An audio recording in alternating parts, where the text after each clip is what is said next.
Nesta série de aulas, vamos resolver os problemas do capítulo 10 do livro Fundamentos de Física de Halliday e Resnick, 10ª edição.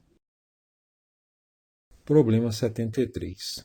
Uma pá do rotor de um helicóptero é homogênea. Tem 7,80 metros de comprimento, uma massa de 110 kg e está presa ao eixo do rotor por um único parafuso. Letra A. Qual é o módulo da força exercida pelo eixo sobre o parafuso quando o rotor está girando a 320 revoluções por minuto? Sugestão. Para este cálculo, a pá pode ser considerada uma massa pontual localizada no centro de massa. Por quê? Todas as medidas informadas estão expressas em suas unidades padrão, com exceção da velocidade angular do rotor. Ômega é igual a 320 revoluções por minuto. Aí eu vou multiplicar por 2π radianos, dividido por uma revolução, para eliminar a unidade de revoluções. E por 1 minuto, dividido por 60 segundos, para eliminar a unidade de minutos. Dessa forma, eu posso cancelar a unidade de revoluções e a unidade de minutos, e o resultado vai ficar em radianos por segundo. 320 vezes 2π sobre 60 dá 33,50 radianos por segundo. Se dividirmos a pá do rotor em pequenos pedaços infinitesimais de massa dm, o movimento dele será circular e uniforme. Então, a força que atua sobre cada um deles é a força centrípeta, que pode ser calculada utilizando a seguinte expressão: Fc é igual a m vezes v ao quadrado sobre r. A velocidade tangencial, a velocidade angular e o raio da trajetória de uma partícula em movimento circular se relacionam de acordo com a seguinte equação: V é igual a ômega vezes R. Substituindo o V por essa expressão na equação da força centrípeta, ela se torna Fc vai ser m vezes, e no lugar do V ao quadrado fica ômega ao quadrado vezes R ao quadrado sobre R. Aí eu posso simplificar o R do denominador com um dos R's do numerador. Então fica m vezes ômega ao quadrado vezes R. Aplicando essa expressão para o elemento infinitesimal de massa, que está a uma distância r do eixo, o elemento diferencial de força centrípeta que age sobre ele é dFc vai ser ômega ao quadrado vezes R vezes dm. Como a pá é homogênea, sua distribuição de massa é constante, ou seja, a massa se distribui proporcionalmente ao seu comprimento. A distribuição linear de massa é lambda igual a m sobre L. Essa mesma relação existe entre a massa infinitesimal e o comprimento infinitesimal. Então, lambda também é igual a dm sobre dr. Então, podemos escrever o elemento de massa como o dm vai ser lambda vezes dr. Então, o dm vai ser m sobre L, que é o lambda, vezes dr. O elemento infinitesimal de força centrípeta pode ser, então, reescrito como dFc vai ser m sobre L vezes ômega ao quadrado vezes R vezes dr. Se calcularmos a integral em ambos os lados da equação, com R variando ao longo do comprimento da pá, o resultado será o valor da força exercida pelo eixo sobre o parafuso. Então, Fc vai ser m sobre L vezes ômega ao quadrado, que são constantes, eu posso tirar da integral, vezes a integral de 0 até L, o comprimento da barra, de R vezes dr. Então, dá m sobre L vezes ômega ao quadrado, e a integral de R é R ao quadrado sobre 2, que eu vou integrar de 0 até L. Quando R for 0, vai dar 0. Então, fica m sobre L vezes ômega ao quadrado. E quando R for L, vai ficar L ao quadrado sobre 2. Aí eu posso simplificar o L do primeiro fator com um dos L's que estão multiplicando no último fator. Então, fica m vezes ômega ao quadrado vezes L sobre 2.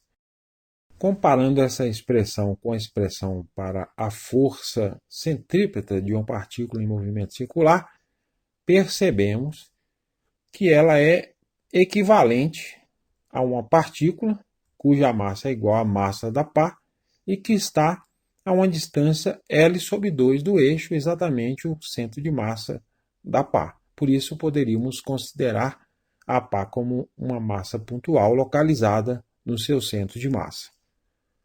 Substituindo os valores das medidas, a força centrípeta é Fc vai ser 110, que é a massa, vezes 33,50 ao quadrado, o ômega ao quadrado, vezes 7,80, que é o comprimento, L, sobre 2. Se a gente fizer essas operações aí, vai dar 481.445 newtons. Escrevendo o resultado com 3 algarismos significativos, que é a precisão das medidas originais, ele se torna.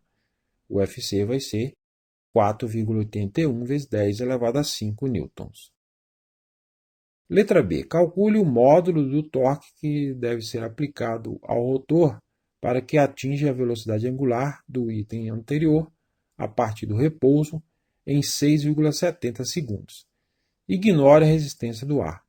A lâmina não pode ser considerada uma massa pontual para este cálculo. Por quê? Suponha que a distribuição de massa é a de uma barra fina homogênea. O torque pode ser determinado calculando o produto do momento de inércia e a velocidade angular. Então, o torque é igual a I vezes alfa. Supondo o torque constante, a aceleração angular também será constante e pode ser obtida calculando a razão entre a variação da velocidade angular e o intervalo de tempo. O alfa é delta ômega sobre delta t. Como a pá parte do repouso, a variação da velocidade angular é igual ao valor da velocidade angular final. Então, o alfa vai ser 33,50, a variação da velocidade angular, dividido por 6,70, o intervalo de tempo, que dá 5,00 radianes por segundo ao quadrado. O momento de inércia de uma barra fina em relação ao eixo perpendicular à sua maior medida e que passa pelo seu centro de massa pode ser encontrado na tabela 10.2 do livro. ICM é igual a 1 sobre 12 vezes m vezes L ao quadrado. Como a pá do problema gira em torno de um eixo perpendicular a ela, mas que passa por uma de suas extremidades, para calcular o momento de inércia em relação a esse eixo, vamos utilizar o teorema dos eixos paralelos.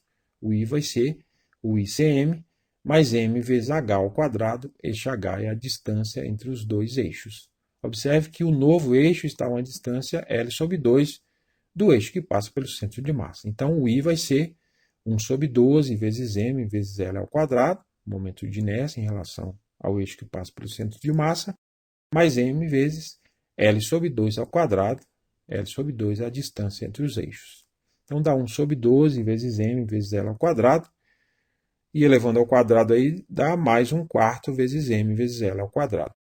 Colocando m vezes L ao quadrado em evidência, fica m vezes L ao quadrado vezes 1 sobre 12 mais 1 sobre 4. O mínimo múltiplo comum aí dá 12.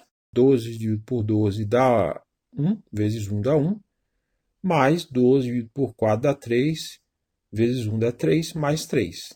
Então, dá 4 sobre 12 vezes m vezes L ao quadrado. Aí eu posso dividir ambos os números aí por 4. Então, fica 1/3 vezes m vezes L ao quadrado. Substituindo pelas medidas, o I vai ser 1/3 vezes 110, que é a massa, vezes 7,80, que é o L elevado ao quadrado. Efetuando esses cálculos aí, dá 2.230,8 kg vezes metro quadrado, a unidade de momento de inércia. O torque o tal vai ser 2.230,8, que é o momento de inércia, vezes 5,00, que é o valor do alfa, que dá 11.154 newton vezes metro, a unidade de torque. Escrevendo o resultado com 3 algarismos significativos, ele se torna. O torque vai ser 1,12 vezes 10 elevado a 4 newton vezes metro. Letra C. Qual é o trabalho realizado pelo torque sobre a pá para que esta atinja a velocidade angular de 320 revoluções por minuto? O trabalho realizado pelo torque é igual à variação da energia cinética de rotação da pá. WR vai ser ΔK. A energia cinética de rotação depende do momento de inércia e da velocidade angular da pá, de acordo com a seguinte expressão: K é igual a 1 sobre 2 vezes I vezes ômega ao quadrado. Como a pá parte do repouso, a variação da energia cinética de rotação é igual à energia cinética final e o trabalho será igual ao seu valor. Então, WR vai ser 1 sobre 2 vezes I vezes ômega ao quadrado. Então, é 1 sobre 2 vezes 2.230,8, que é o momento de inércia, vezes 33,50 ao quadrado, o ômega ao quadrado. Efetuando esses cálculos aí dá 1.250.757 joules. Escrevendo o resultado com 3 algarismos significativos, ele se torna: o WR vai ser 1,25 vezes 10 elevado a 6 joules.